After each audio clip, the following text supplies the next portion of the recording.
what I'd like to do is just a little look at, again, what are the components of soil? What are some visual indicators of good soil? And so this is, I call it the crouch down and grab a handful of soil exercise. So I'm going to take my handful of soil and put it on this piece of white plastic here. So it shows up on the camera, but go along here. You keep yours in your hand. Just go down about 3-4 inches, grab a handful of soil, hold it in your hand. I'm throwing mine on the board here, but I'm also going to grab another handful because it just feels so good, you know. Like I said, this is what we as gardeners and growers do. We're always crouching down, looking at the soil, grabbing a handful of soil. And we spend so much of our time bent over, backs to the sun, kind of trying to coax nutrition and flavor out of sometimes recalcitrant soil and plants. But it's a fundamental thing. What is the condition of your soil? What's the baseline? How are you doing as time moves on with improving it? So you need to assess it to know where you're at to be able to improve it. So just a little background here. There are 4 components to soil: the mineral matter, the organic matter, air, and water. These are the fundamental building blocks that will help you to grow microbes in the soil, help plant roots to grow and give you a good crop like that. Let's break that down a little bit. If you take a handful of soil, as I have here, or down on the ground there, only 1/2 of this volume is solid material. The other half is or should be in a good or idealized soil. Pore space, air space, as the scientists say, the voids between the solids.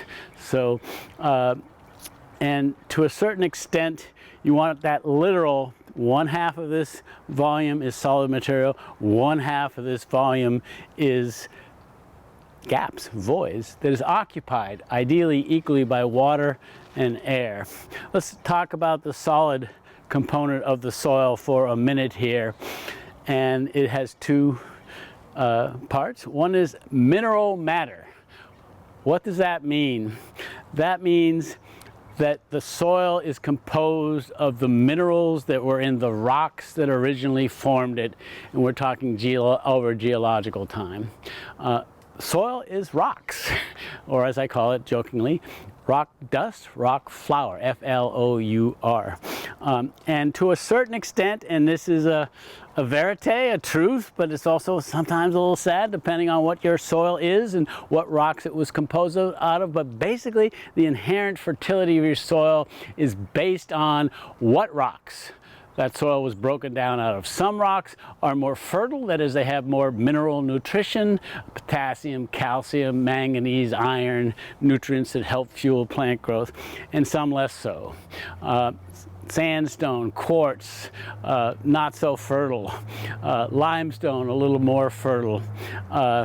Basalts, and a type of soil group called vermiculitic soils. They're formed out of a rock, vermiculite, that is incredibly rich in nutrients. So if I have a soil that was formed out of basalt or vermiculite, I'm going to have a very fertile soil. It's not about what I did or didn't do, it's just what I inherited. And if I have a soil that was made out of sandstone, really not so much. It just doesn't have or hold nutrients well. So that's a given, but it's important to know that. And so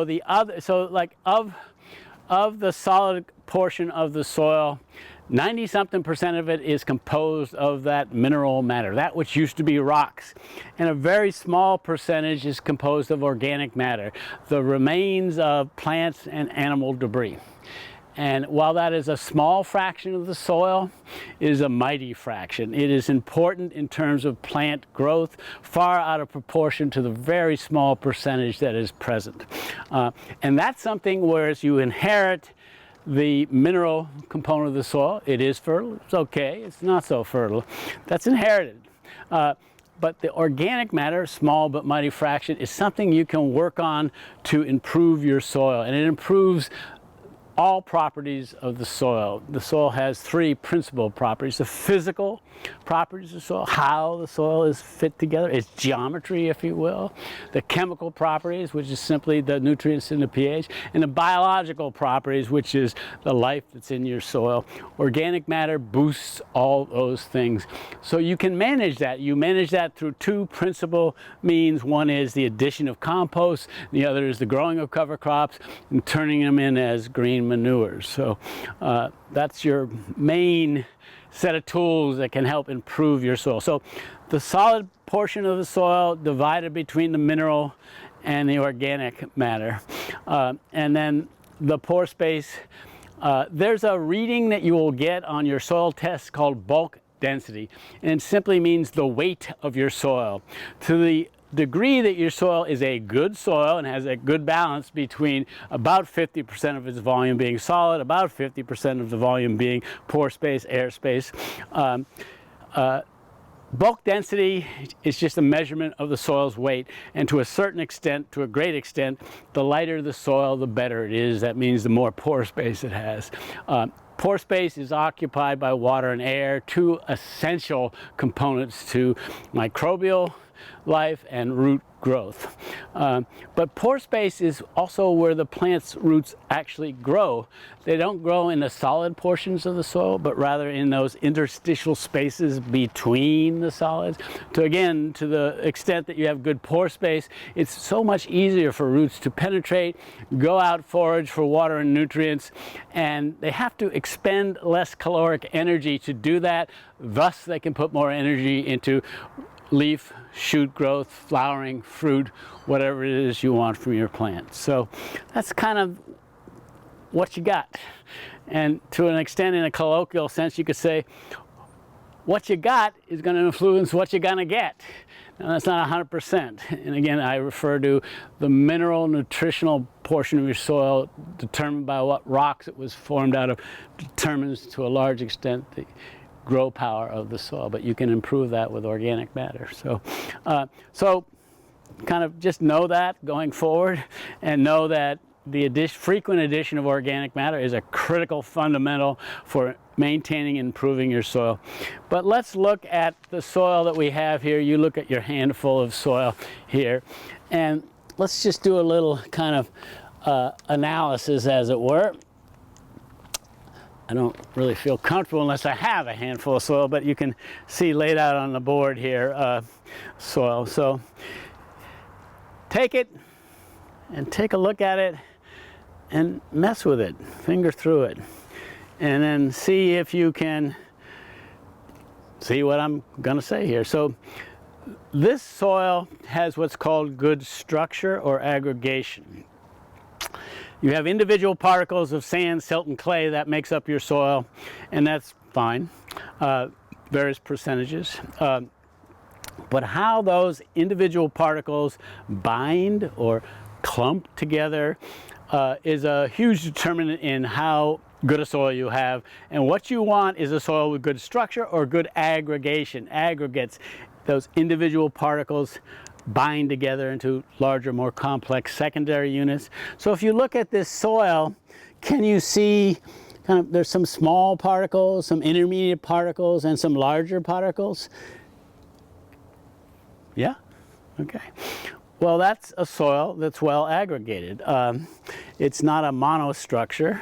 It's certainly open, loose, and friable, as the term goes in the gardening world. And the bigger aggregates are less stable than the smaller aggregates, but together they give you a good admixture, which creates good pore space, again, that can be occupied by water and air, and it's where the roots grow. So you start to go around and you do that. You bend down, you grab a handful of soil everywhere you go, and what is the nature of the soil? If you look at this soil also, you will notice dark color. The darker the color, you have white soils, brown soils, black soils. The more you're towards a black soil, the richer your soil is. That is largely a function of it having a lot of organic matter, but that's another visual indicator. Let me also note that good soil, a freshly dug bed or plowed field, smells good. How's that? Well, what do they call it? Earthy smell. Well, yeah. And what the speculation is that good smell that good soil has is a result of the organisms that are in the soil. They have a good smell to them like that. Certainly, should you have a sulfury smell, that would indicate a heavy clay, poor drainage, too much water, and not good things like that. So there you go. You grab a handful of soil. And I'm always doing this just because it's like comfort food, looking at the soil, but you're always concerned, well, how am I doing? How am I doing with this soil? Am I maintaining its capabilities? Am I improving it? There are, again, some quantitative indicators that you're doing a good job with the totality of your practices in terms of digging, cultivation, plowing, tillage, as it were, and your inputs of organic matter. If your bulk density is low and remains low, it means you have a fluffy soil. It's good. Good pore space. If your organic matter, whatever organic matter content you have, is steady or rising, again, you're doing all right like that. There's a thing called CEC, cation exchange capacity. It's simply an indicator of what is the potential of your soil to hold and exchange nutrients for plant growth. If your CEC, again, is steady and rising, it's an indicator of good practices in terms of soil management.